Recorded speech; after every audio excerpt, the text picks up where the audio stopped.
Okay, I should be live. If you hear background noise, it's my son playing. And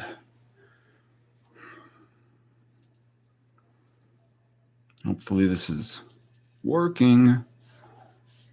I'm going to wait. Here we go.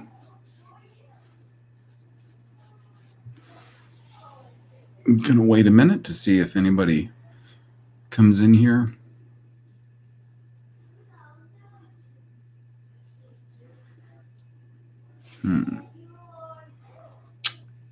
This is the first time I've done it on the computer, not the phone. So it's a little bit different. So let's see. Since I don't think I'm able to share on this screen, like I said, this is the first time I've done this on the computer or in YouTube. Oh, yeah, well, I set this a half hour ago, so it's not a surprise. How you doing, Watto? Let's see. What I was going to do is I'll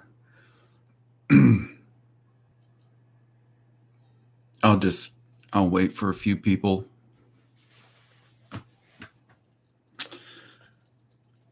I guess I was going to talk a little bit about the most recent presentation, maybe why it had the structure it had, the things that I talked about, the purpose, where the material was pulled from. Although I did cite it pretty thoroughly, but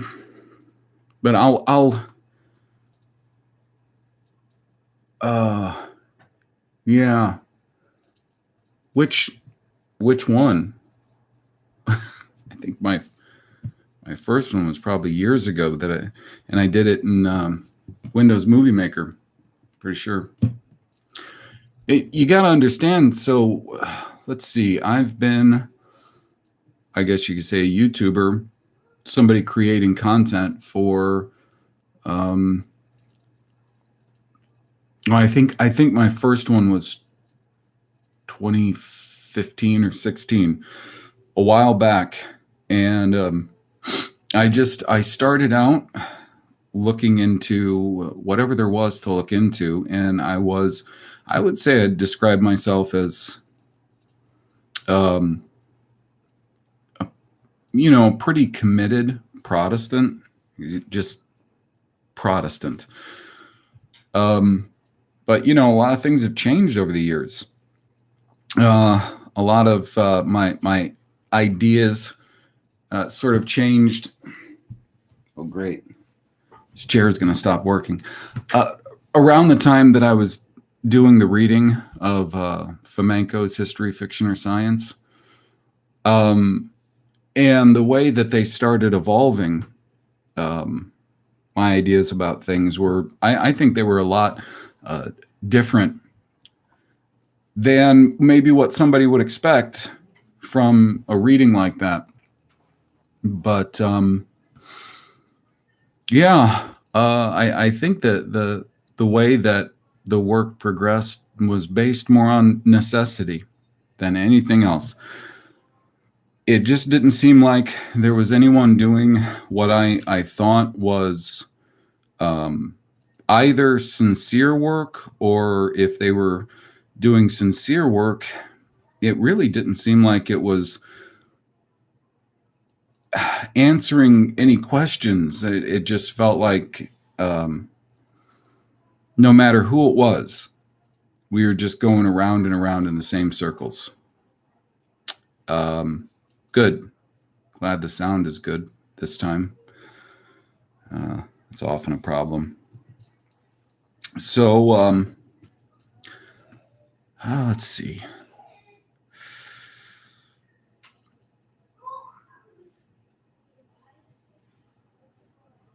Yeah, well, it was dense.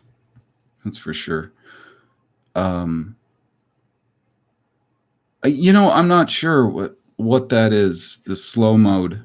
Um, this is the first time I've set this all up. Now, I can see let me see. I'm going to try something. Hopefully it doesn't mess anything up. I think it has to do with chat. From what I understood, it had to do with how fast someone could shoot messages out, and I tried to just bypass that, but it wouldn't let me. Let's see.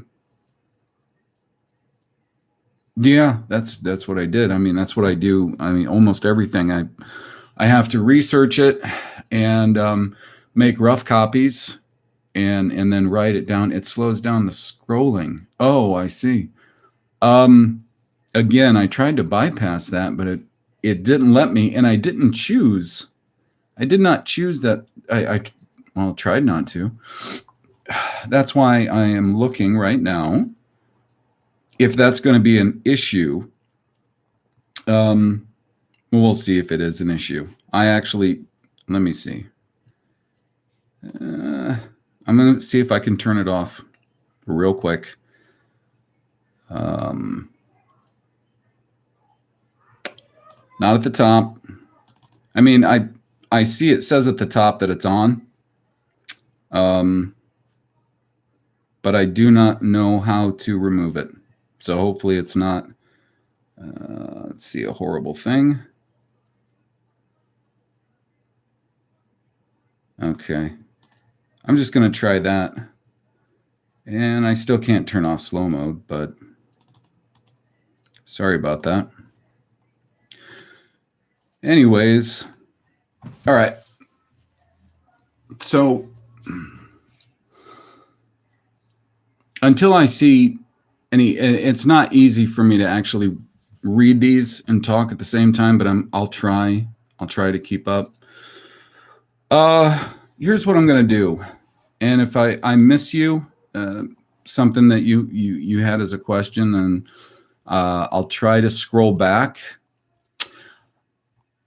What the most recent presentation was, it really wasn't necessarily a presentation of here's where I'm at per se, but it was kind of an accumulation of what I have come to understand through a lot of different aspects of research, and the reason that there's so many different facets of that research being covered, or research in general, is because you can't really carve out. I don't think you can really carve out a niche.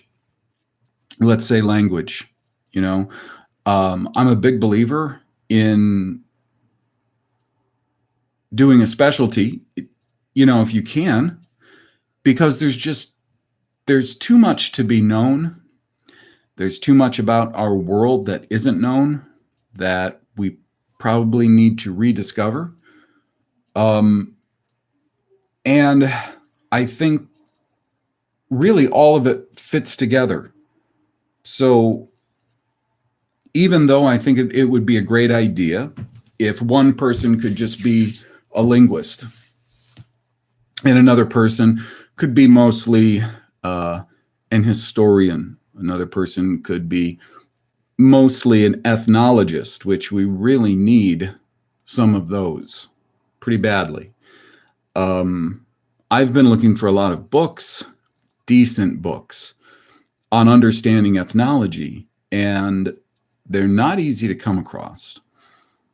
Most books written on ethnology that are available were written about, like just post Darwin and forward, and you'd be surprised at how much this whole origin of the species has had an influence on all ethnology from there forward. You guys are going to have to give me 1 second. I will be right back. I apologize. 1 second.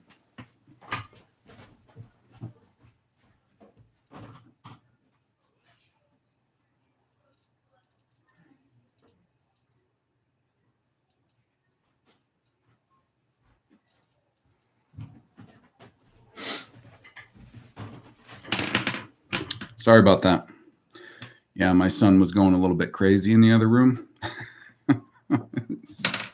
Because he's 6, I just had to tell him to, bring it down a notch or two. Anyways, I'm keeping my earbuds out because obviously everybody says the sound is good. I can hear my own voice in this room, so we're fine there. And as long as I don't keep the YouTube screen up, I'm not going to be very inhibited. I hate that screen. When you do live streams with YouTube, you get this big fat screen of your own face. And unless you're just in love with yourself, which I'm not, I don't like seeing my own face, especially when I'm trying to do things. So, all right. So that's kind of the problem, is I'd love to see people mostly being specialists. And if I had to pick a specialty, I would probably pick language and linguistics. I really love spending the time. It's, in fact, I mean, a lot of the things that I have to do linguistically is, just hold on a second.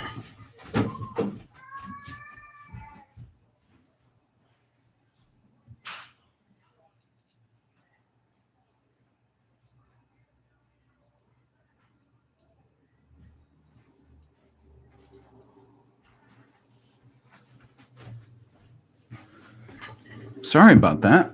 I guess my son didn't understand when I told him to bring down his volume. He must have thought I said something else.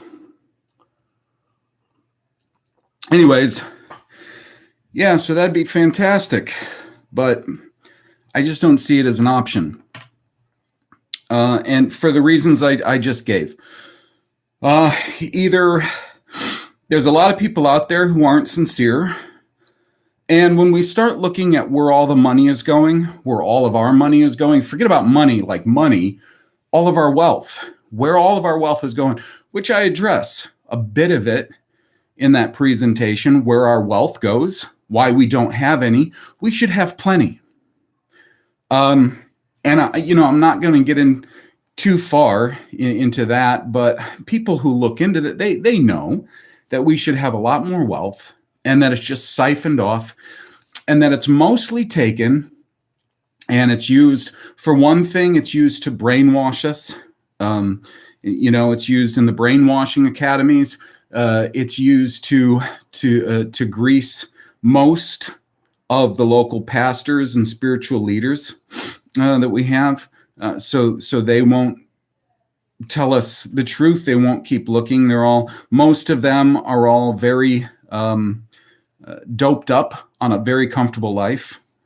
And a lot of it, of course, is used and has been used for at least a century now to prop up nations that are either complete failures because they're being run by degenerate animals. So, you have the Soviets are the first example, or they're just nations full of people who they're trying to make them look like they actually can have a nation with infrastructure and a government and a constitution, and that it's something more than just what we would see in your typical Aboriginal peoples, which are just very petty power grabs. And that's what we still see in most African nations. They have to work very hard to make them look like nations. So a lot of our wealth has actually gone into lying to us and deceiving us, and making other peoples actually look like they're the same as us. And that's the problem that we get into with ethnology. This is not to suggest that I don't know why people even have to do this. It's because of this terrible atmosphere of you can't just say what you think because you might hurt somebody's feelings. Part of this goes back to the problem that we've had for a long time with ethnology, the lies that really the power establishment has told everybody to weaken our nations. I don't think that this is a new thing. I think this is something that's been going on for quite a long time. I think this method that they're using in the West, they used in the East, maybe not all that long ago, to topple the nations that existed there, the Adamic nations. So, like I said, all of these things tie together. You can't really study history without knowing about language and how language has been changed. Why our English language is this very thin, very meaningless fiat language. You have to know history. You have to know peoples. And you can't really know that unless you understand where peoples once were, where they are now, that sort of thing. So you really need to know geography. And I don't really think that you can understand any of these things without having a good grasp on two main facets. No matter what your area of research is that you're looking into, you need to pay attention, a lot of attention to two things, real close attention to two things. One is the books of the Bible, and specifically the Old Testament. Because the records that you're going to find there, even though there's a lot of problems in the lexicon, there is still a very good form that exists because, as I explained in the presentation and in other videos, they could only change so many words so much before it became more and more and more obvious that there were inconsistencies and therefore a problem. So we do still have a good form to go by, and there are certain things in there that I really think that the people who developed the Masorah, I think they saw it as not really that important for them to change. So we still have a lot of specifics about the nature of Adam and his descendants, and Israel and his descendants, and the other tribes around them and other peoples. We still have a lot of information on them that I find to be far more pure and true than anything we can get in any history book or any book, really. I think we need to concentrate on the information that we can extract from the Bible and what we can observe in people and people's behavior. Just everything that we can observe for ourselves today.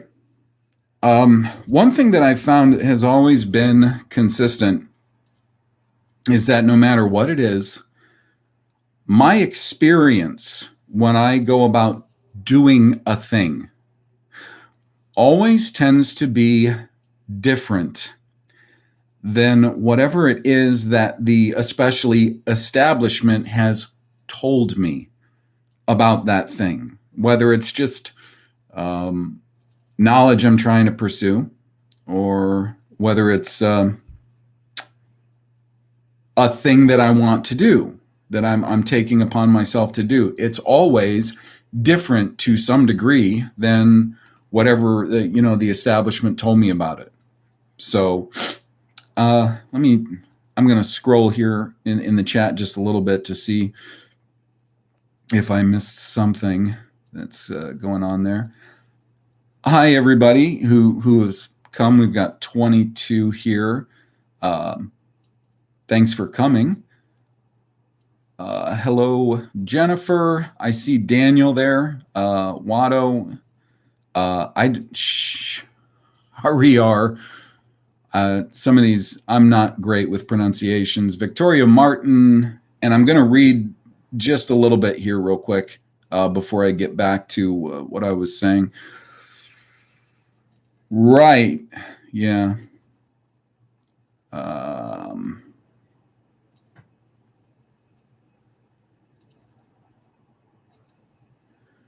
And Yeah, Cambodia's is, sure. Concerning language, like, yeah, Cambodia's is probably within the last century, um, at least according to, because I found that out from watching a New Earth video because she was at Angkor Wat. Okay. Now, here's the thing, and this is really the people that are at the top, that are in power, that want to retain their power.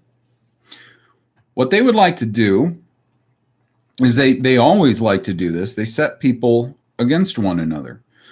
Now, if I say certain things, I believe this.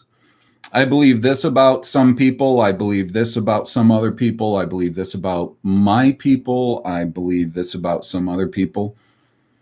That's not to suggest that I hate any other people or dislike any other people at all. In fact, I'll tell you this, I've had the opportunity to have a very long and very sober and honest relationship with a pretty good variety of other races. Okay. One specific tribe of Indian, and not American, but from India, Japanese, Black African, and I don't know if I want to say Mexican, but more like, American Aborigine. You could say mestizo, because the spectrum's pretty broad from one to the other. And here's one thing that I find to be dishonest about groups in general. Those people, every single one of them that I've known, are as racist and as racially self-preserving, and they prefer their own, period. What they will do, though, almost all of them, is they will participate in the hypocrisy that our enemies, when I say our, I mean the Israelites, because we are living in the land that was promised to us, and the people running things who are not Israelites, they know that. And they're not going to, for a second, just let their guard down, give up what, we're eventually going to get, one way or another. It's just a fact. If you believe Bible prophecy. If you don't, then fine, we're not. But in general, yeah, most non-white peoples behave very hypocritically. Very hypocritically. They expect things from us that they will not do. And even though the people that I've known, these other races of people who, in general, on a one-on-one basis, I've liked them as groups. That is absolutely what almost every single group that I've encountered behaves like. So I find the fact that specifically, I'm going to use the term whites. We could say whites. Of course, I believe whites are Adamics, and I insert that into this video. It's fine. I can just say whites. We are, of course, expected to not be able to prefer our own, to say what's on our mind concerning other peoples who are not whites. We can criticize ourselves all we want. Not in an honest way, though. So, to be honest with you, I'm surprised, and it must be because I only got about 3.3 thousand subscribers, that I'm still even on YouTube. Honestly. They haven't done a big purge, I know, lately. So that could be, but they do a lot of quiet purges, Let's see. I'm reading the comments a little bit. I may respond somewhat. We'll see. Maybe not.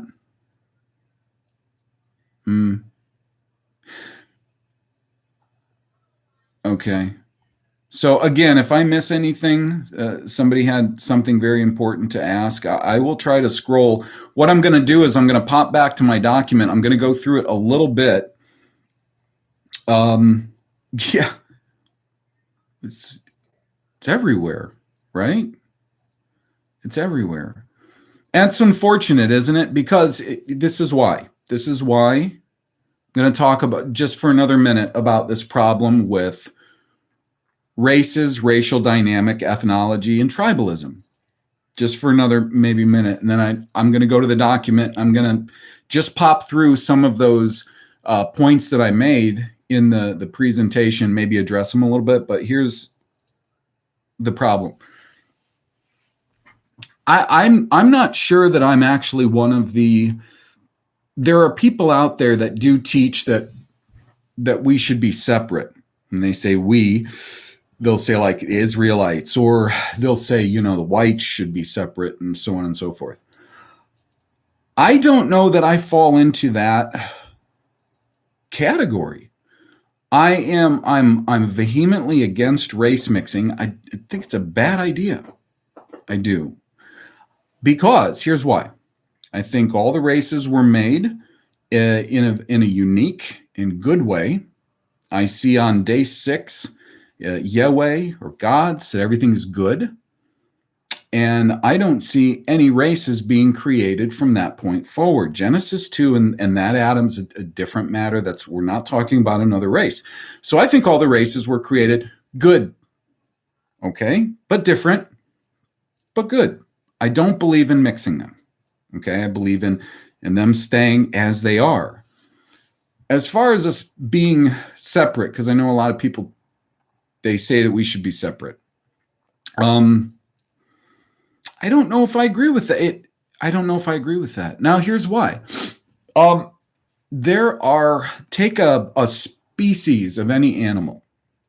Okay, most of the time, it's interesting that they can function in certain interesting dynamics within, not only within the same territory, but sometimes with each other in a very interesting way. They can complement each other. If we just took, for instance, something like, I know we're not talking about the same species necessarily, but we are talking about creatures that are quite similar to one another, but are different, okay? Look at like cattle, sheep, and goats. Okay, these three, they're ruminant animals. They're very similar in many ways, many ways. Okay. The thing is, if you raise them and graze them separately, if you have paddocks just for your cattle, and you have paddocks just for your sheep and your goats, I actually think that that's not the best situation, but the best situation is for them to be together in certain portions, and they will fill certain functions that they were designed to fulfill.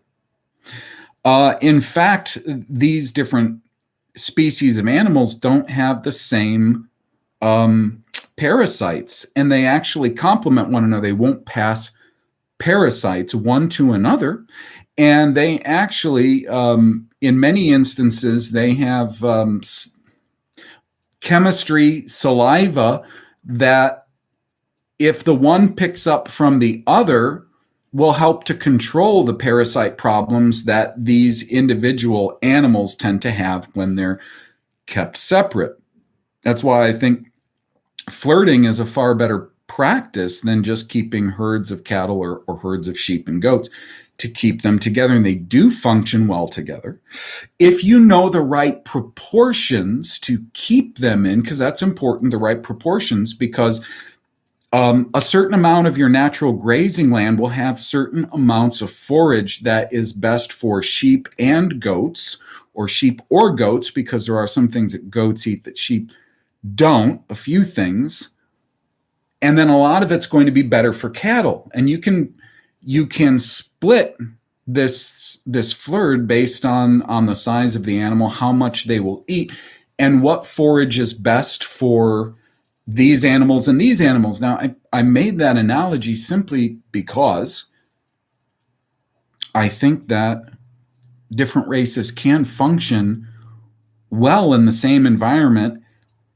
We saw that pretty well, for instance, in South Africa. The Boers, the Boer farmers, and even the Boer miners put a lot of Africans and Indians, and there were kind of a few other races that did go there because it was so good there for so long for anyone and everyone. And typically what would happen is the whites, the Boers, or if, I don't know if things were as good with the ones that were owned by, Afrikaners, but Boer farms, mines, things like that, businesses, they tended to employ a lot of non-whites, and those non-whites had very good lives working for them. One managed and designed and did a lot of the brain work, and the other did a lot of the more simple labor work. There was no need to say better or worse. This people is superior, though they may be superior in one way, the other people may be superior in another way, just a different way. So I don't know that we're supposed to necessarily be separate like some people teach. I think we probably could function pretty well together. I think the people at the top running things, I think they know that. And I think that's one reason why they worked very hard to keep a lot of tension between us. And one thing I wasn't trying to do is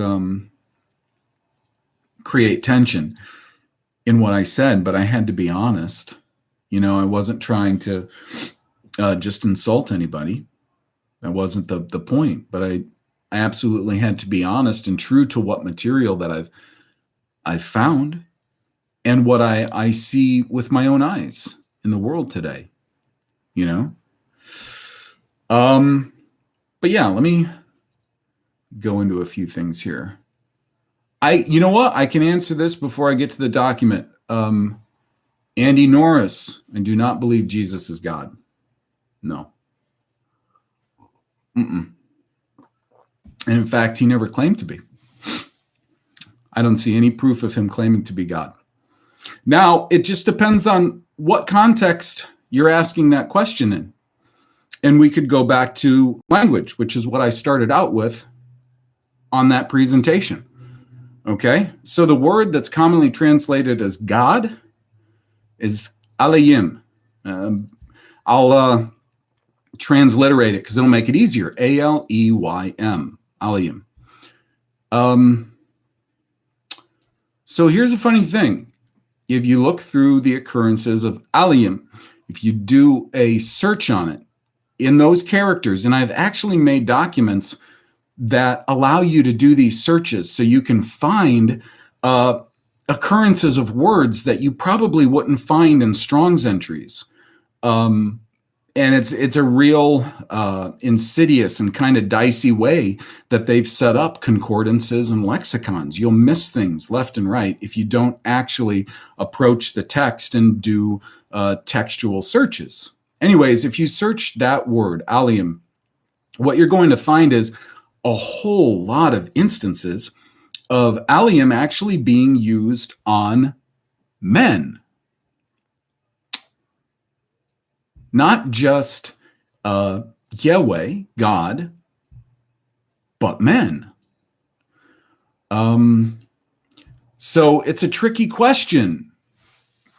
If you asked me the question, do I think that that Jesus was Yahweh? No. No, I don't. Now, I'll be honest, I don't know what to make of him yet. I'm sorry. We're looking at documents that so far, the only thing we've got him in is we've got him in Koine Greek, we've got him in Latin in the Vulgate. We do have various other language texts, which are pretty much, they are derivative. This is New Testament. I didn't cover New Testament in the presentation, okay? And we have one version of one gospel in Hebrew, not Obri. Remember, Obri is no Mazora. And I do want to make something clear. I'm not claiming that the characters that I've developed and that I use, that I call Obri, that they're absolutely correct.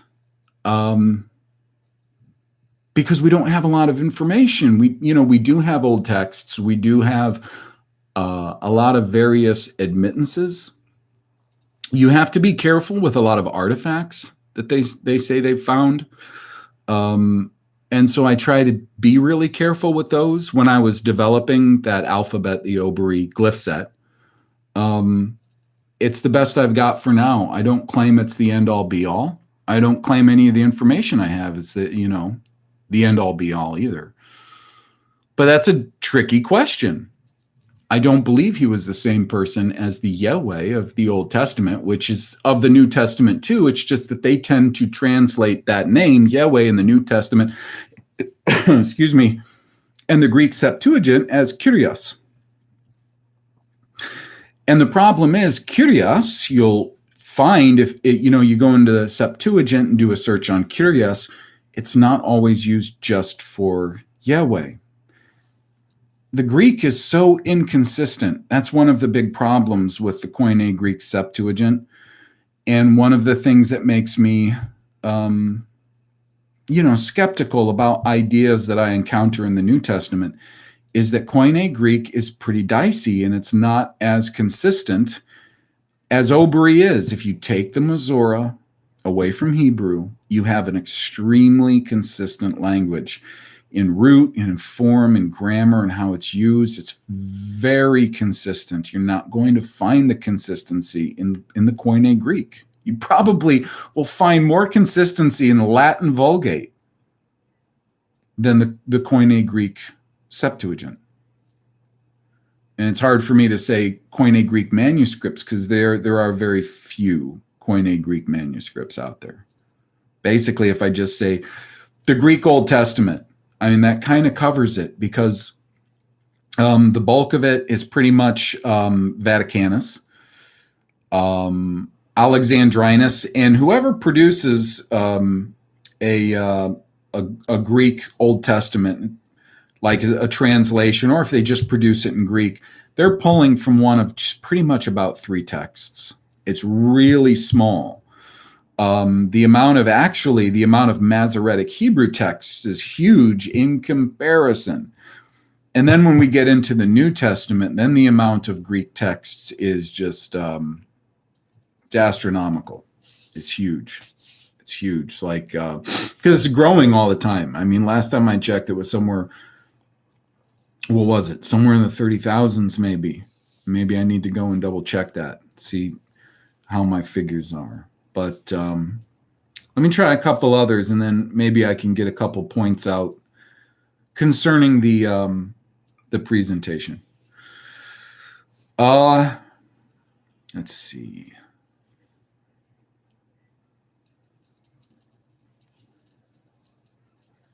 Yeah, how many races are there, and what are the races of man?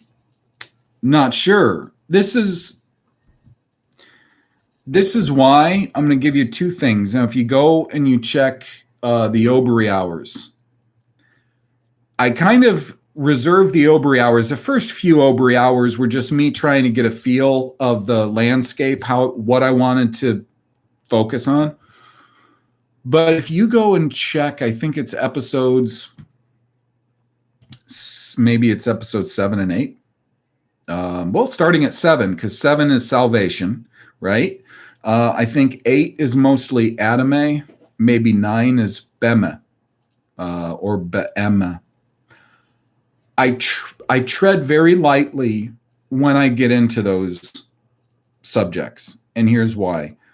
Because I don't know beyond a shadow of a doubt about these things, okay? Now, I had to do the episode on Adam A because that was really, really peculiar. That you have this word that every other form of Adam and Dam have to do with a likeness or a similarity. And then you get to Adam A, and all of a sudden they're telling us that that's soil, that's earth. We're not looking at a people, a similar people. All of a sudden that word, even though every other form of Adam and Dam have to do with a likeness, all of a sudden that is soil. And people will say, well, that's because Adam was taken from the soil. Well, the problem with that is there's a circular argument there, you see, because you have to prove that Adam A is soil. If you say, well, Adam was taken from the soil, but why would he be? Here's the problem we've got. If somebody was taken from something, or if a thing was made from another thing, what's going to happen is that thing, the source thing, is going to be a certain word, okay? Whatever basic root, and then whatever is produced from that source thing, that is most likely going to have that soft E ending, which is sort of like a general feminine ending, not necessarily genital gender ending, okay? But that's basically what it's going to do. It's going to be an approximation. So if you make something out of, I don't care what, we can pick any word. Let's pick a word like par, okay? That par would be like a word for an offspring in general. You'll see it like pari for fruit. Okay, so if you made something from par, if you had something that was similar to this par, but not quite, it would be pare. So it just follows that if you had something similar to Adam, but not quite, you would have Adame. This is why I spent the time on that. Again, I'm going to say I did tread lightly because I don't know everything. I don't know that all of the observations I make or all the theories I have are absolutely correct. I try to present the best evidence that I have. And I try to do that in a way that doesn't try to claim that I'm impartial, because I'm not impartial. I'm partial. I have partialities. Everybody does. People try to say they're impartial. They're liars. We all have partialities, you understand. I don't think it's a matter of whether or not you're impartial or objective, because it's really hard to be entirely objective about everything. Because I'm partial to my family. I'm going to be more partial to my family than anybody else. I don't care who you are. That's just a fact. I'm partial to the witness of Scripture, and most specifically to the Old Testament, because it is specifically in that language that I haven't found the New Testament in yet. So it's easier for me to examine the Old Testament right now than the New. With the New, unfortunately, we're looking at, for me, a lot of platitudes that I just can't reconcile yet, you know? I am partial, and I'm more partial to the Bible than any other, I don't even want to call it religious book, because it's not a religious book, than any other history, claimed history, record, or anything else out there. I am partial to it. I have a bias.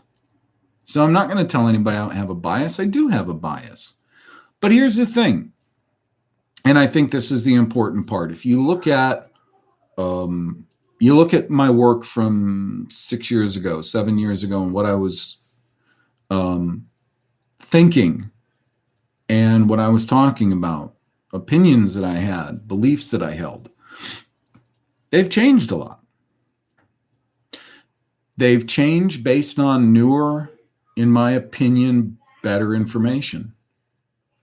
So I'm not impartial. I'm not entirely objective. I don't think that's possible. But I do try to be entirely truthful. That's the best I can do, is be entirely truthful. So,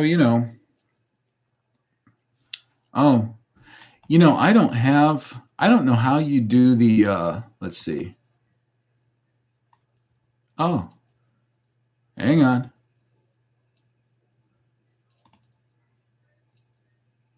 All right, we got one. Sorry, we got a spam here. I'm just figuring out how to do this real quick. Hold on. Bam. I don't know. Maybe that'll do it. Maybe that won't. I don't know. All right. So one more time, I'm just going to look through here real quick. Hi, companion. How you doing? I'm not familiar with McDairy. I'm sorry, Jason.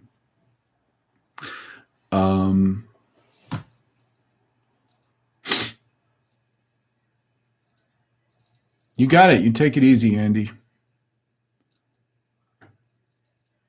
All right, we'll see you, Daniel. What time we got? 12:48. Mark, how you doing? I know you believe North America is probably Canaan. What do you think of Great Britain as a possibility?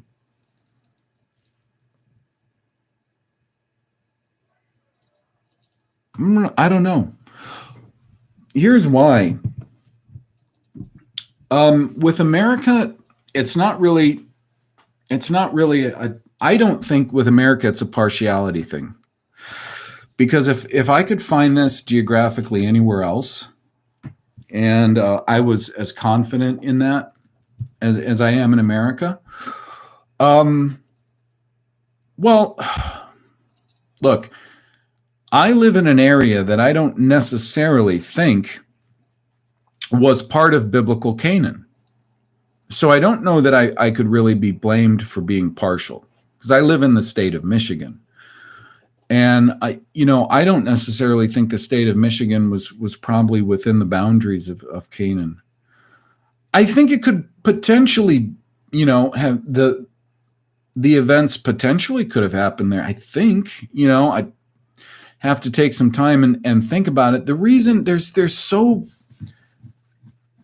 many factors behind why I started thinking America. Most of the people that have followed my channel for a long time, they know that I was pretty not sold, but I thought Commons Beaumont made a very convincing argument concerning England, the UK. And, I haven't decided that any land isn't Canaan. I haven't taken anything off the table. I'm still testing America right now, just because I've gotten to the point where I think it's the best candidate. But if it can't pass my tests, if it fails at enough tests, it's going to have to be taken off the table. So far, it hasn't.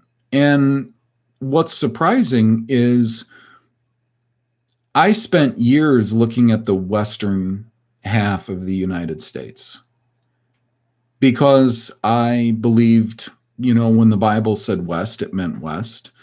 When we saw, Mo'oreb, or when we saw, when we saw Mabua Eshemash, it meant sunset as opposed to sunrise. And it was a really big revelation when I finally figured out that they had completely changed the meaning of that word ba, or bua, which always means to come near. And they had managed in the context of sunset to change it into going away, when it should never be that. It's always coming to. It always means coming towards. And if the morning is the Mabua Eshemash, it's always in relation to the sea. the sea, the Mabua Eshamash Sea. So if we're talking about the sea of the coming sun, and that's the morning, we're talking about a sea that's off to the east, not off to the west. So this was just recent. I just recently started looking at the eastern part of the United States. And here's what I'm finding. I'm finding a lot. For one thing, the eastern United States has the signs of having a lot of civilization here. Long time ago, and that a lot of it was rebuilt. There's a lot of signs that there was a lot of it here and was still standing and destroyed after we so-called got here, if you want to believe in the history of the last 400 or so years of North America. You know, I don't know if I do. The eastern United States has signs of massive infrastructure, massive amounts of infrastructure. I just started looking into these low-head dams, and there's possibly more low-head dams in the rivers east of the Mississippi than there are anywhere else in the world, maybe combined. And low-head dams are a major engineering project to design, to make sure, because when you design a low-head dam, that low-head dam is going to sit a certain amount above the water level. And if it does, it's still going to, of course, allow the water to run over, and that's part of the point. You don't want to stop the river. What you want to do, in my opinion, you want to stop people coming up the river. So you don't want to stop the river. And in some cases, it's possible that they were put in there to also raise levels of the river a certain amount for certain purposes. That's entirely possible. They may not have been entirely for defense. But when you look at a low-head dam, they're fantastic for defense. No boat could get past them. They're almost always designed with a bridge, a very old-looking bridge, that is upstream, which you could see for defensive purposes. And there were probably structures right near them. They're designed with retaining walls on both sides, so you can't get out.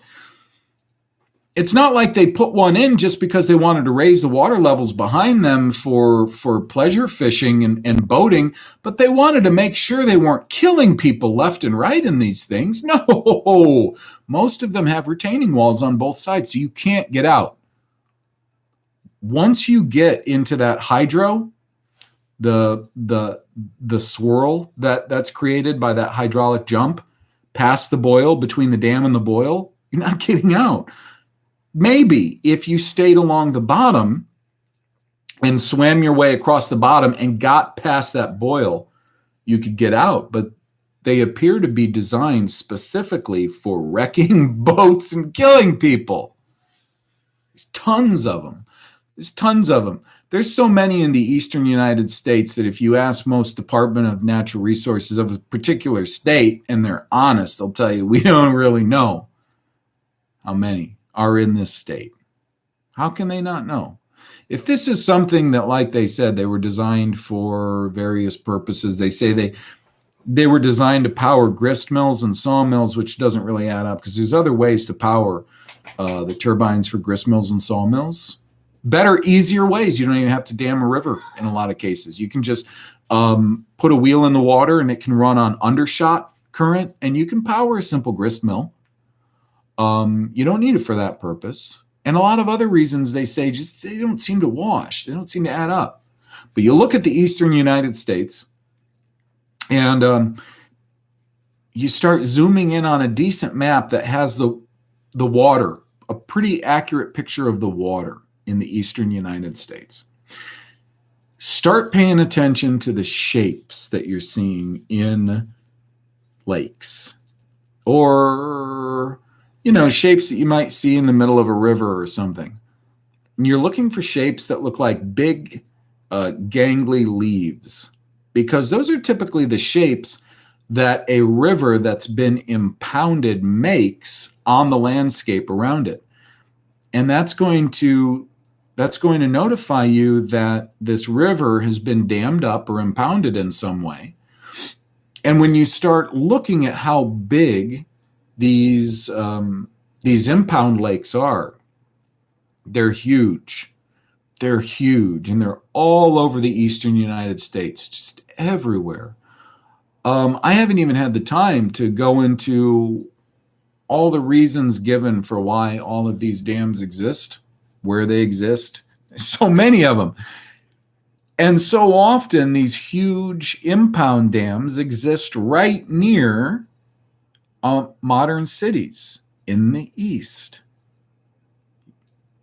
So what they could have done is they could have covered up massive geography right near all these big cities. So there's signs of huge amounts of infrastructure in the eastern United States. And I don't even need to bring up all of the really bad establishment narratives, right? I don't need to do that for anybody in here, do I? Let's see. I'm going to take a look at chat here real quick. So that's kind of my answer on that, Mark. I'm not discounting anywhere because I don't know everything yet. I don't think that's going to happen.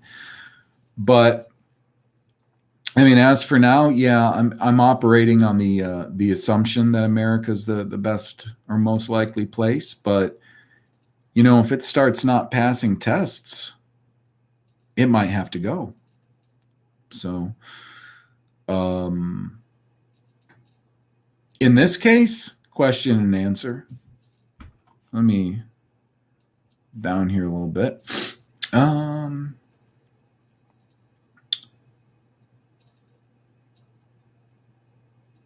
I'm reading Kansas hobby aquarist comment. Thank you. Well, that's the first time I've worked with this new software.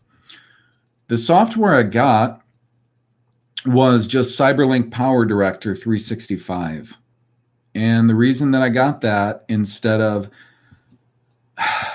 I know I probably could have done this in Adobe Premiere. And Premiere might have had a lot of other options that were better. It might have been easier to work with. I had to chop this video up into 5 sections to make it manageable. And I had to produce all of those 5 sections sort of separately. And then once I had them produced into MP4s, then I lined them back up seamlessly and produced that as the one final video. And that was kind of tough. It would have been nice if I had been working with a program that could have allowed that. I started reading up. The thing is, they had a deal. It was like a special on CyberLink Power Director, like full all the features and all of that for a year, and it's really cheap. It's really cheap.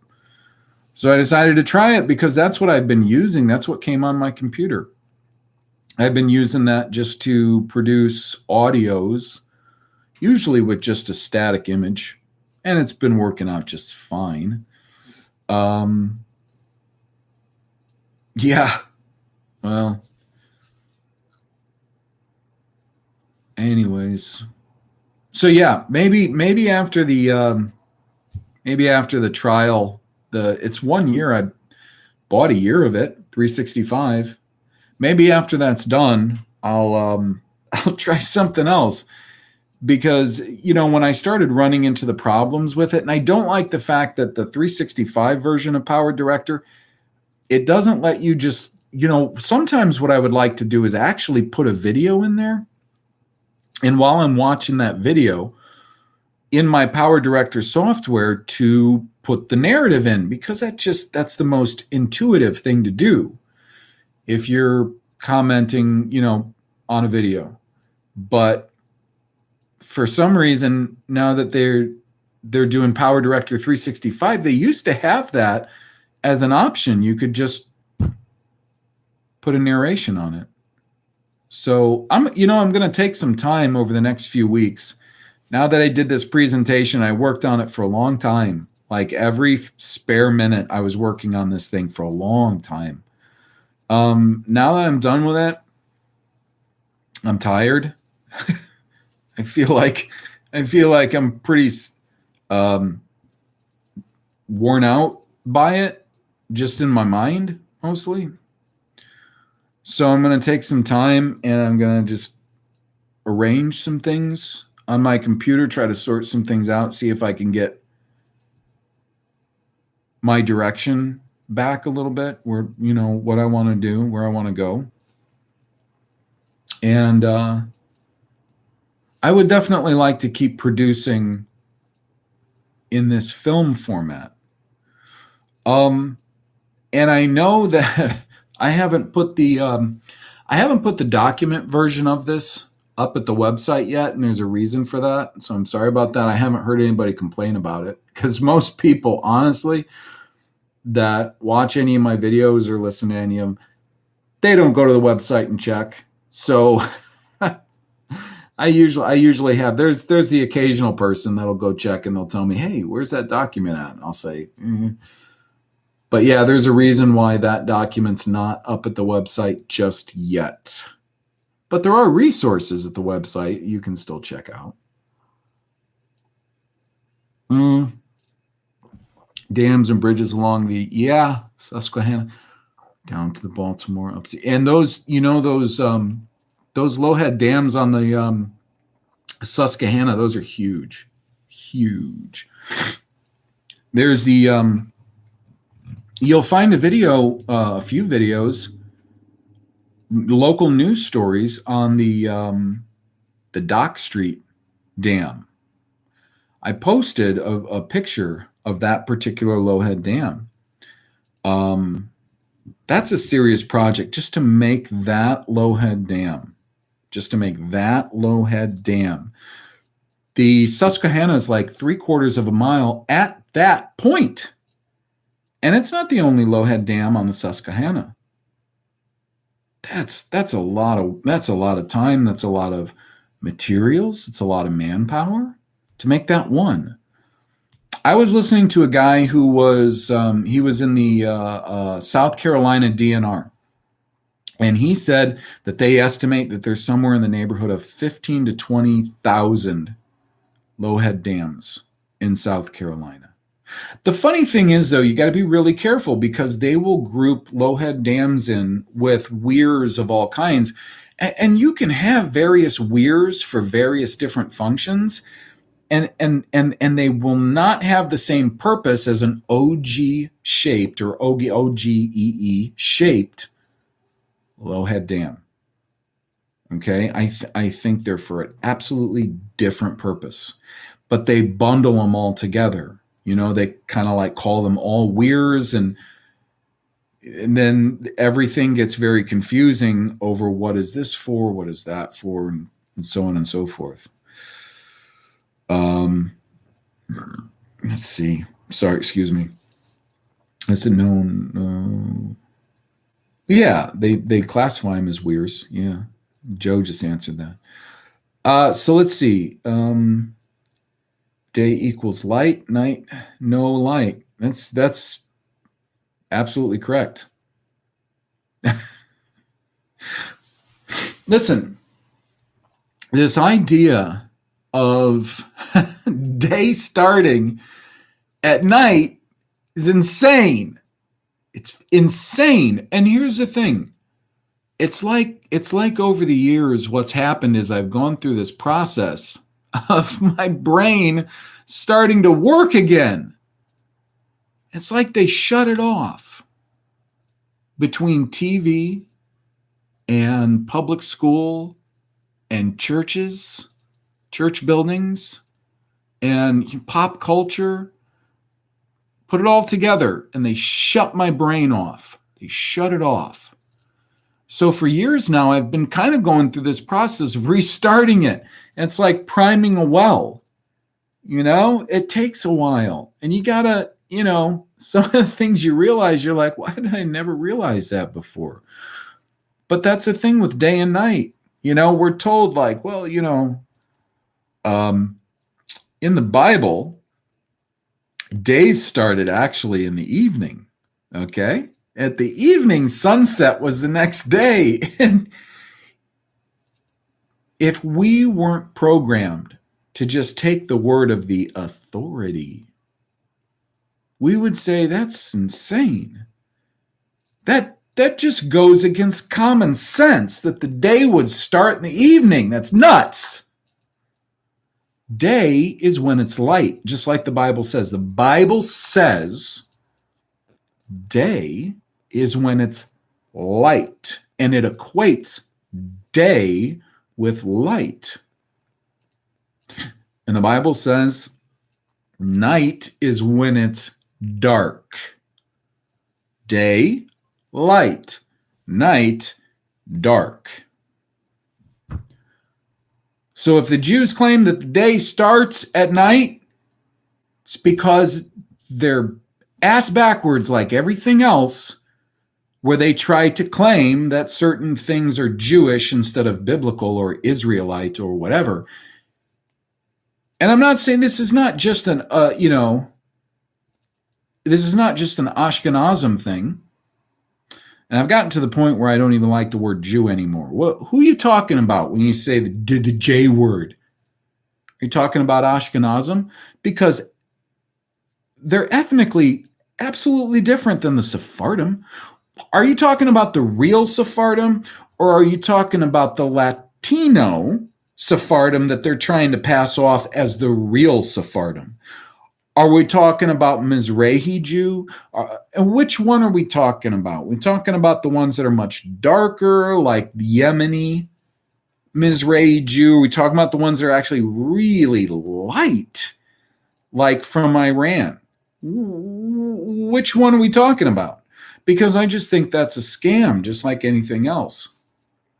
Okay? We're talking about the Ashkenazim. We're talking about Sephardim. Are we talking about real Sephardim that look just like pretty much any other Western European? And I mean it. Ethnologically, they look nothing like Ashkenazim unless they've mixed with them. That's the only way you get, these genetic features, is you have to breed with somebody with certain genetic features, and then the kids come out like that. And you can breed out those features one way or another, but that's how it works. So I don't like calling them all Jew. If we're going to call them all Jew, then we're going to have to agree on this. Then they're just Jew by religion. That's it. They've got no claim on anything genetic, because the Bible is a book about genetics. It's about a genetic people. It's not about a people who have a certain faith or confession. And I think that's great. If somebody wants to have a certain faith and confession, they're going to be a good person. They're going to follow Jesus. That's fantastic. You do that. Make the world a better place. But that's not what it's about. No, it's not. Specifically, it's about a certain specific people and the whole creation. But what Yahweh was going to do via a certain specific people. That doesn't mean that other people don't matter. It doesn't mean that other people aren't important. It doesn't mean that it doesn't mean if you were in the chosen tribe, it doesn't mean that you can treat anybody else any way you want. And that's another part of the big lie, isn't it?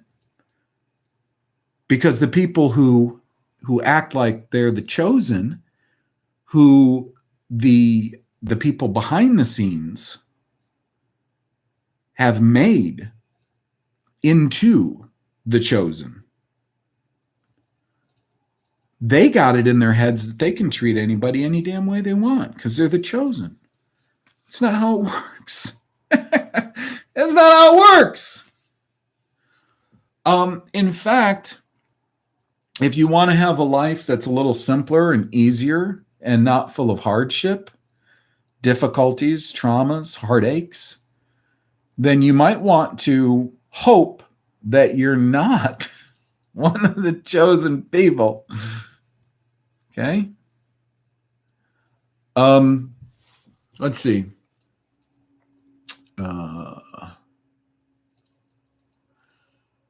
Yeah. Yeah, there is so much there.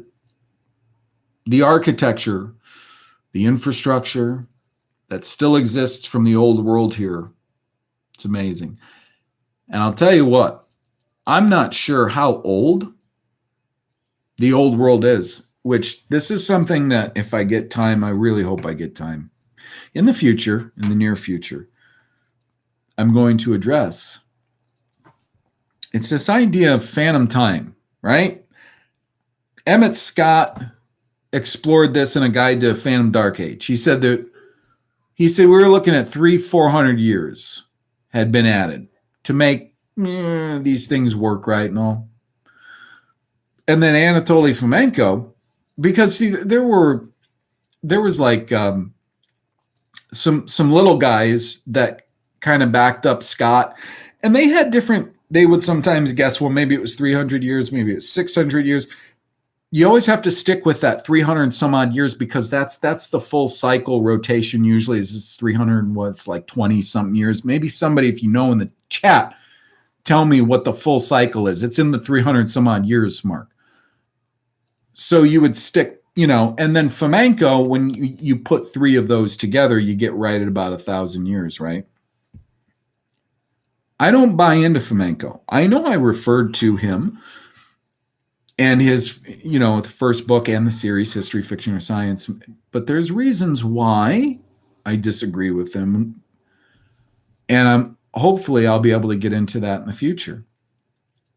I do believe he and Scott and others, they believe in phantom repeats, that's necessary to make this model work. And I absolutely agree with that. It is.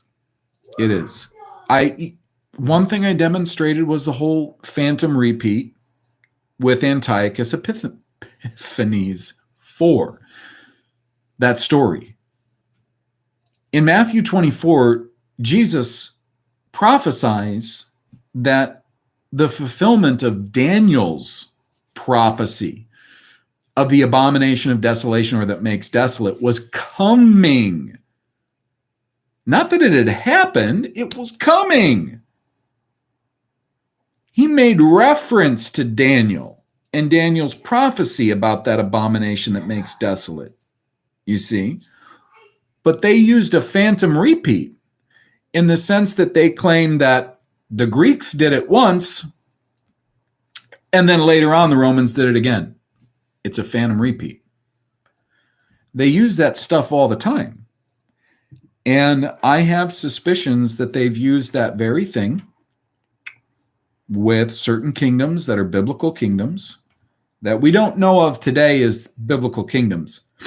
They've done that same thing with biblical kingdoms and their presence in North America.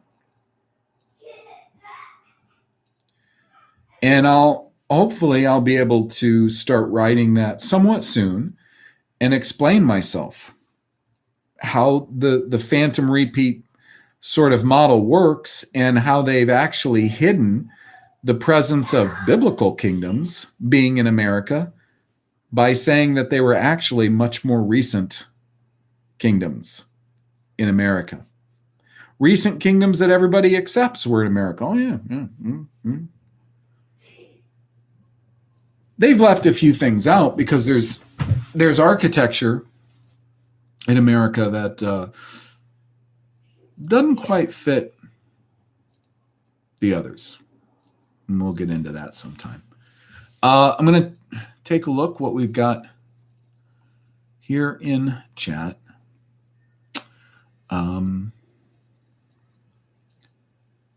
Yeah, thank you, Emily.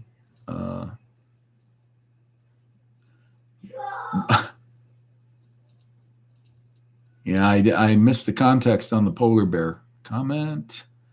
DNA. I don't know. According to you, actually, I don't put any stock in those DNA haplogroup tests. No stock in them at all. And I'll let you know, I can show you results from myself that says that I'm German, mostly haplogroup, and Celtic, and then with some Anglo and some Scandinavian. I can show you. Boom. And then I'll turn right around and tell you, I don't put any stock into those. I don't put any stock into them.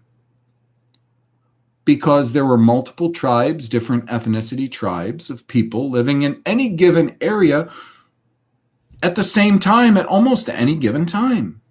How do you know if they say, well, we can, based on this haplogroup, a lot of your DNA comes from this particular area, so then therefore you must be this.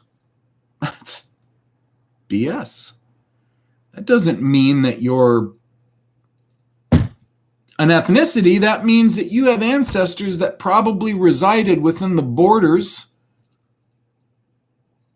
of a nation for a certain amount of time. It doesn't prove anything. It proves nothing. That's why we need to get back into studying ethnicity. Anyways, dams are really interesting. And these low-head dams, quite an interesting topic. It's really kind of taken up a lot of my headspace lately. Right. All right. So concerning Eustace Mullins, he's a real interesting character. I have almost every book of his. I've read at least portions of many books of his. He's a real interesting guy. Really interesting guy. He used to say some things that I would hear and I would think, that's weird, man. Like, I wonder why he thinks that. It used to really throw me. And I don't think Eustace is around anymore. I really apologize if I missed his passing, but I'm pretty sure he's gone. And it's a shame because knowing what I know now and how educated he appears to have been, I would have really liked to ask him to clarify a few of the things that he said in the past that he never clarified or wrote about that he never clarified. Let me see here. What's my best overview video? Are you talking to me, Sean? Hold on a second here.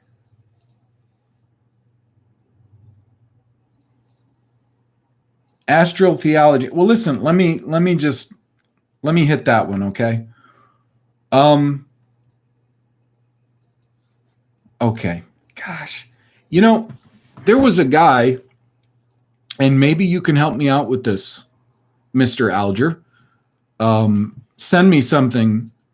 There was a guy, I used to have his channel. I was subscribed to him on YouTube, and I don't know that he's around anymore.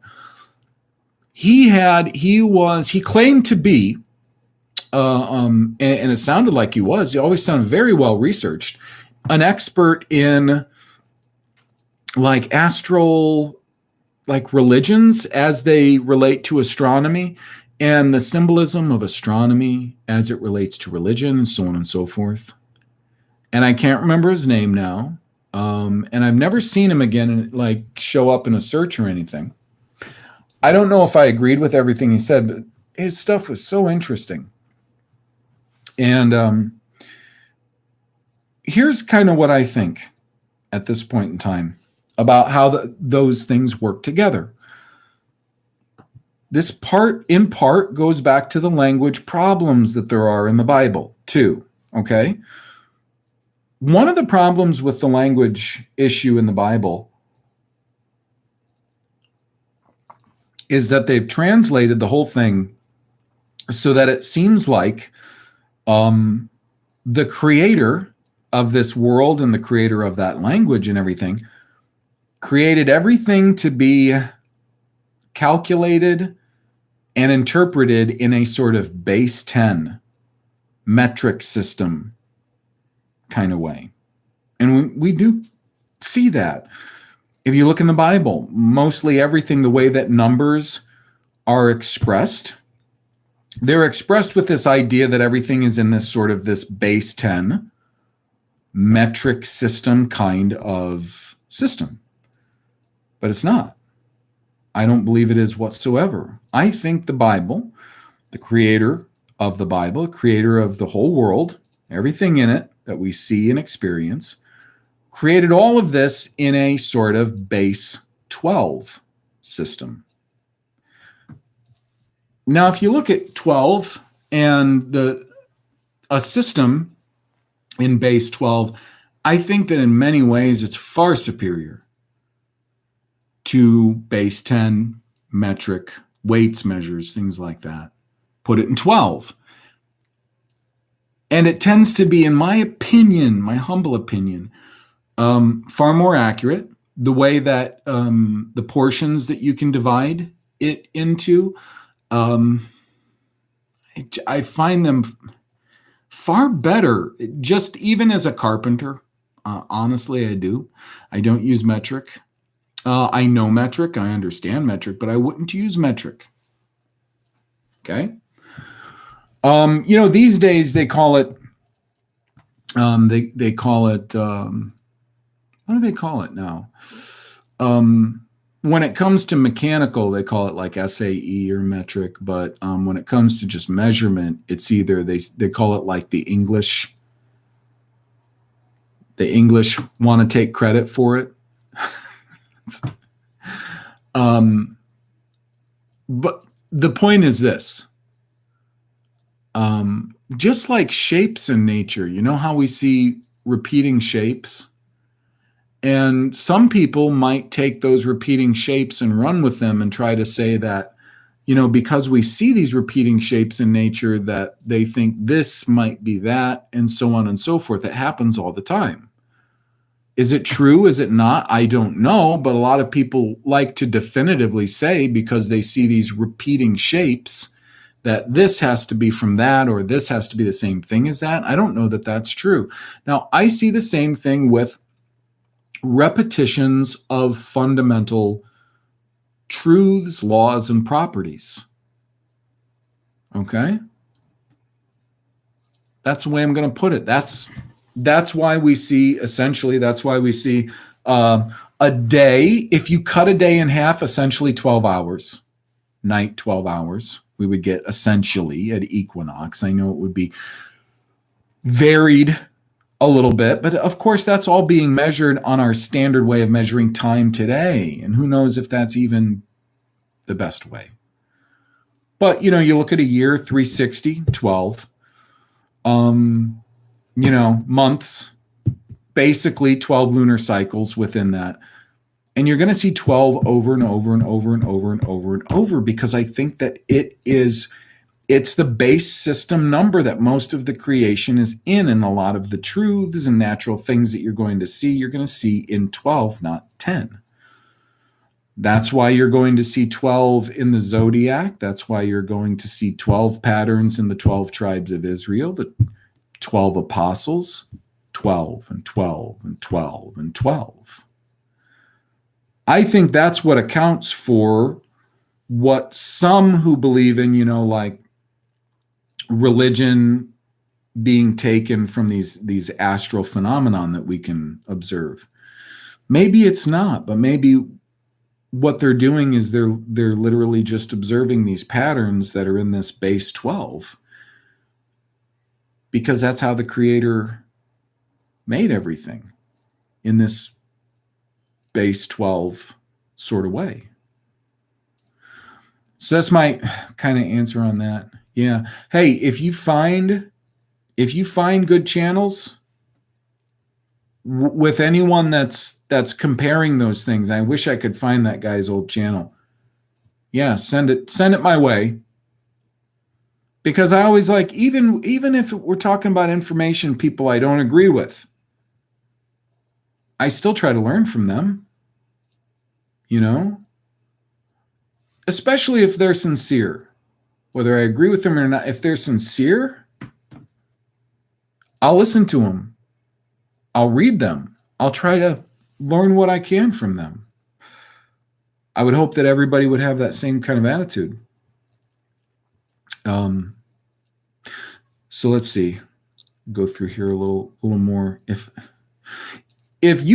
anyone in here actually had a question or a point they wanted me to see and I missed it, please just say it again. Just type it in. I'll probably find it. Thankfully, we don't yet have metric time. So you look at the time, right? Time. 60 seconds in a minute, it's base 12. 60 minutes in an hour, base 12. And then that hour, 2 cycles, 12 and 12. A year in the Bible is actually expressed as a shene, which has everything to do typically with 2. Because a year was not necessarily 12 months, it was 2 cycles of 6. 2. It's always in 12s. It's always in 12s, and it's always in 6s. It's always in 12s, and it's always in 6s. So, yeah. Let's see. You know, I haven't listened to Santo Bonacci in a while. He's interesting. I mean, you know, there's a lot of guys out there that are interesting. They have, you know, good stuff. Agreeable or not, chicken and bones. Chicken and bones. And if people think that, you know, about my material, I would suggest the same thing. Try to get everything out of it that you're sure is true. And, you know, that's the other thing. I try never to make claims that are just speculation based on emotion or things that I would like if they were true. You know, I try to make them on best evidence. I do try to always make the case for that evidence.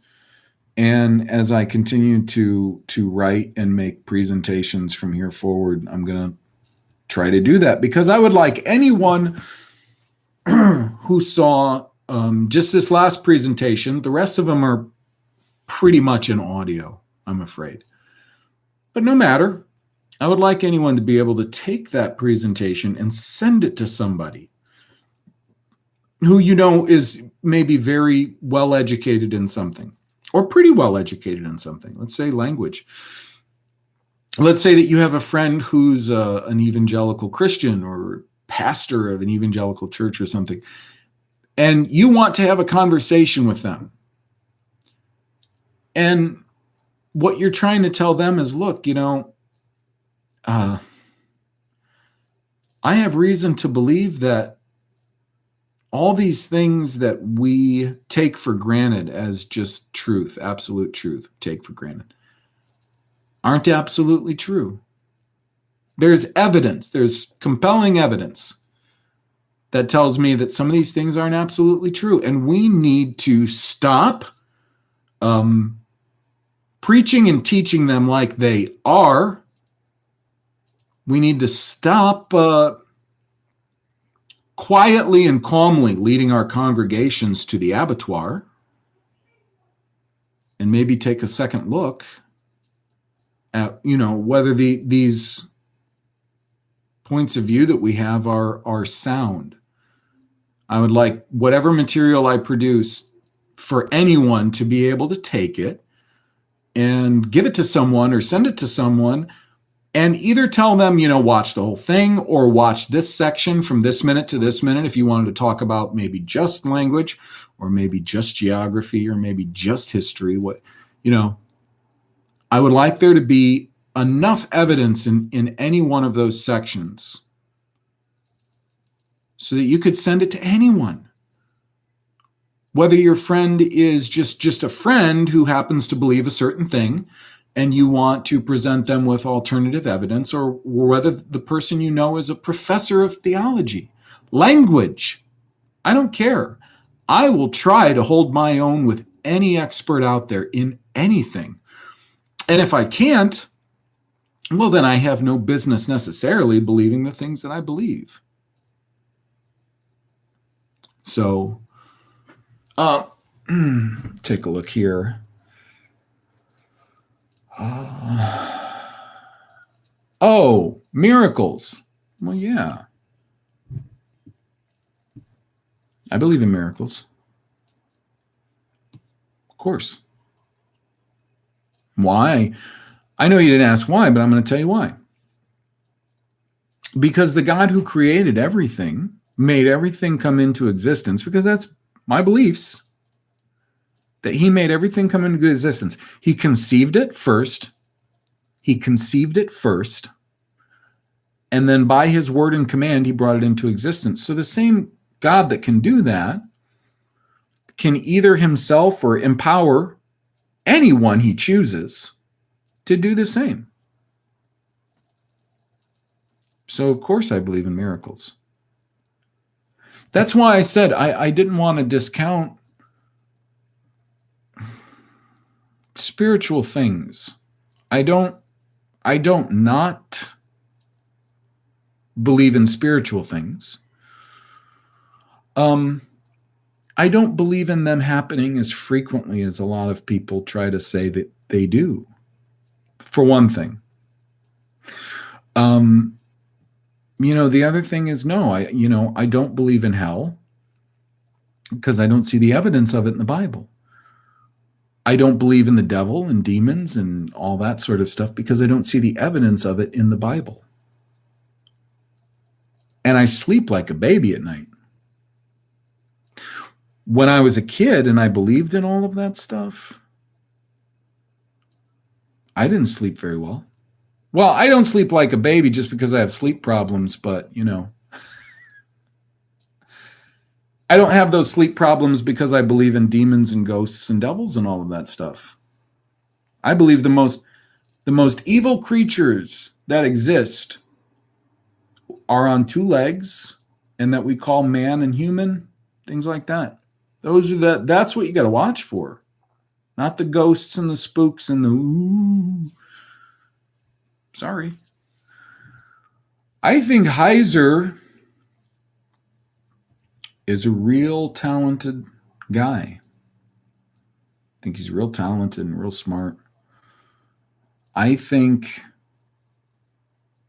I wish I could say that I thought Heiser was actually just real talented and real smart and that he just believed the wrong things. But I'm not going to lie to you.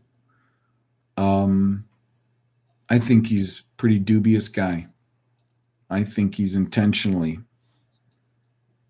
misleading people, whether it's because he wants to sell more of his books or whether he's an insider. And based on everything I know about him, I'm leaning towards the second possibility.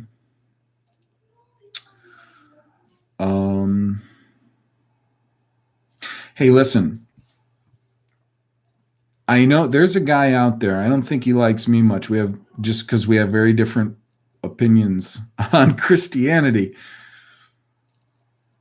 But his channel is called Hey Dude with a exclamation point. Hey Dude. He started doing videos, 2 videos, mostly on talking about the books of Asher and Enoch. Jasher, not Asher. Jasher and Enoch. Hey Dude. I don't know if I have him on the Obry Project website list because I'm compiling a list of these, good channels. I don't know if he's on there or not, but remember that. Those are good. Watch those videos. I wish he'd finish them, but, I don't think he listens to my opinion. I wish he'd finish. Those are really great. He made the points he made. I'm telling you, man, they're really, really good points. Really good points. So let me go through here a little more.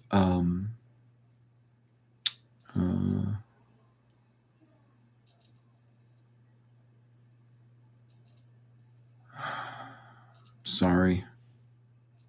24, huh? Hey, Heather. So there are 24 vertebrae. See? You're just going to find that number. You're going to find 12.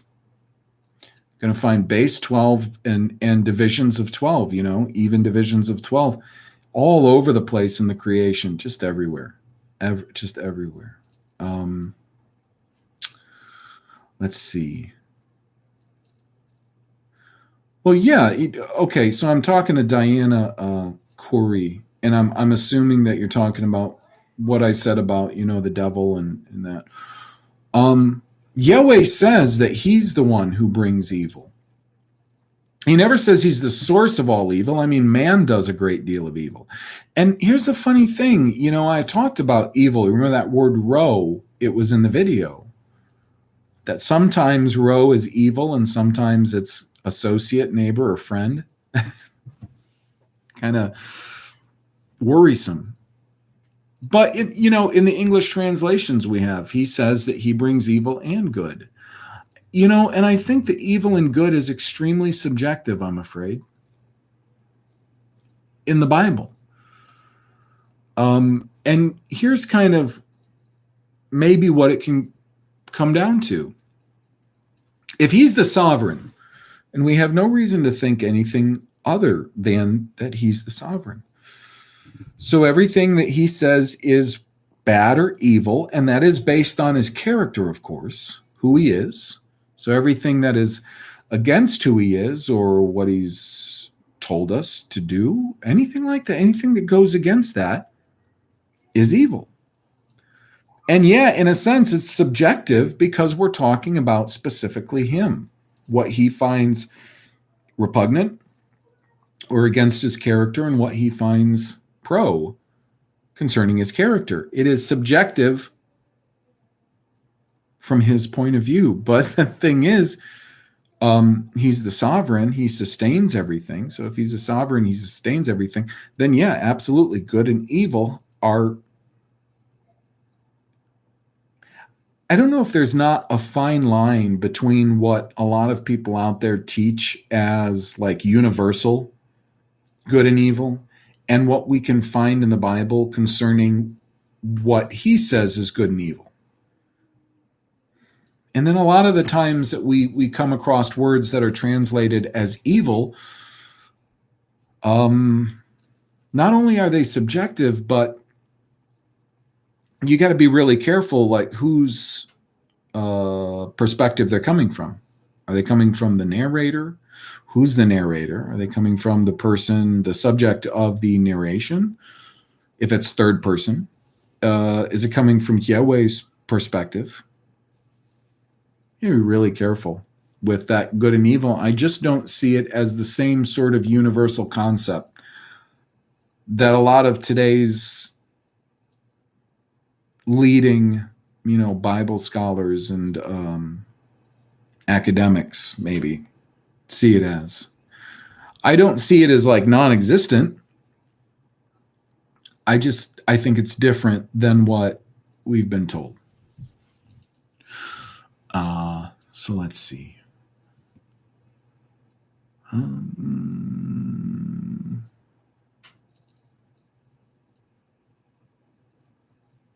not sure what you're referring to.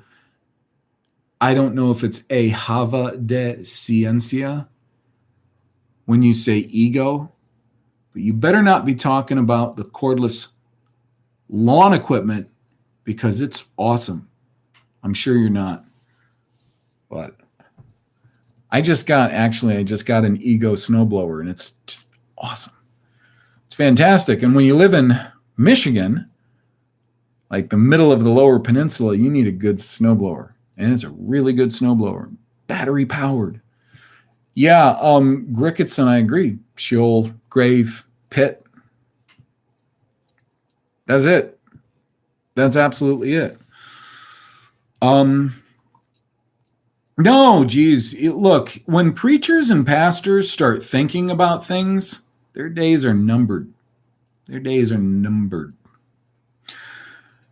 And here's the problem. I think most of them know it.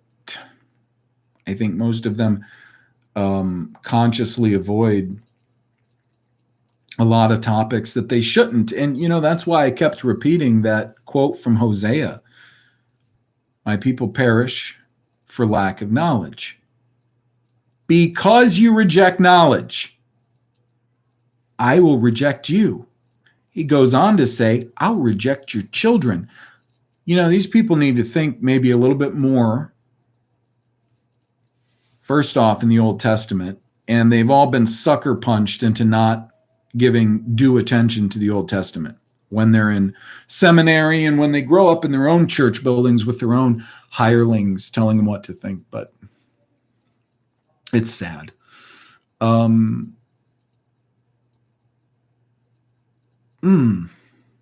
Hey, I'll tell you guys, if you know of good channels, I tried to gather a good list of what a lot of people thought were pretty good channels still on YouTube.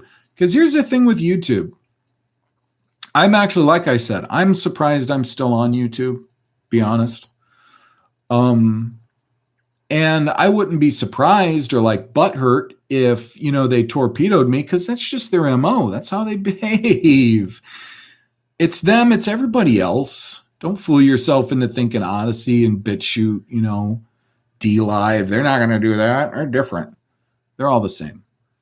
But so I'm surprised. But in the meantime, YouTube has really still the best platform.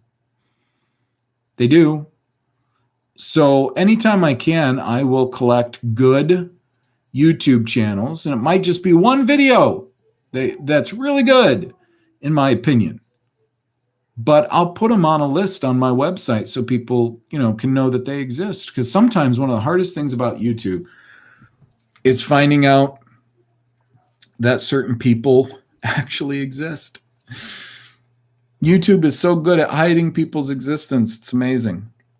Sometimes I'm not even sure if I exist when it comes to according to YouTube. Do I exist according to YouTube? I'm not sure. I'm not absolutely sure. Let's see.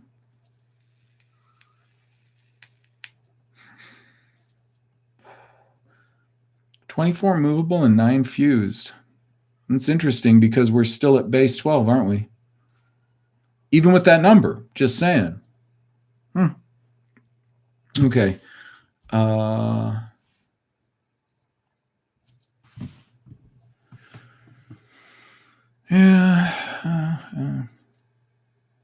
Yeah.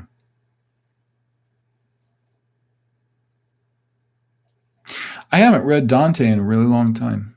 No, I know you're talking about the human ego. I get it. I know. I was just thinking, because we got so much snow lately. Yeah, the human ego it's one of the worst things about humanity. Listen, guys, I was just looking at the clock. I'm at just pretty close to an hour 45. And I think that a lot of things got covered fine. I didn't really have any intention of actually going over the sections in the presentation and talking about them. I thought I could if there wasn't much interaction, but it's been good interaction. Currently we have 34 people here viewing this, which has been very good, and a lot of good comments in the chat.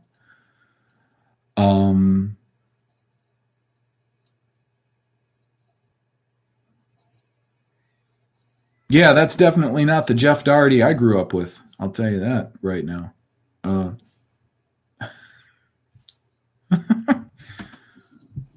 Hey, thank you to everyone. And again, I can't make this clearer. Everything that I do, it's really done out of necessity. Totally necessity. I do it because I need to know. I want to know how to live. I want to know how to interact with the one who created me. And if there's a problem with the language of the Bible, and that's the book that we see as the best way of getting to know the one who created the whole world and us and everything, and there's a problem with the language, then there's going to be a problem with understanding him, understanding history, understanding what he wants. And, walking before him in a proper way is key to longevity and blessing. And so, there's a lot of utility behind what I'm doing. You could call it a lot of selfishness. Although I'm more than happy to share it with anyone, really, freely share it. This is what I've found. But it's why I can't stop. I wish I had more time. I do. I wish I had more time to work on this stuff, but there's a lot of time I have to put into taking care of my family, doing things for them. And, I don't put enough time into that because of this. Unfortunately. So, real quick here. Anyone, thank you, Diana. And thank you, Jonathan, and everybody for showing up. Thank you, everybody who leaves comments. Thank you, everybody who leaves thoughtful comments.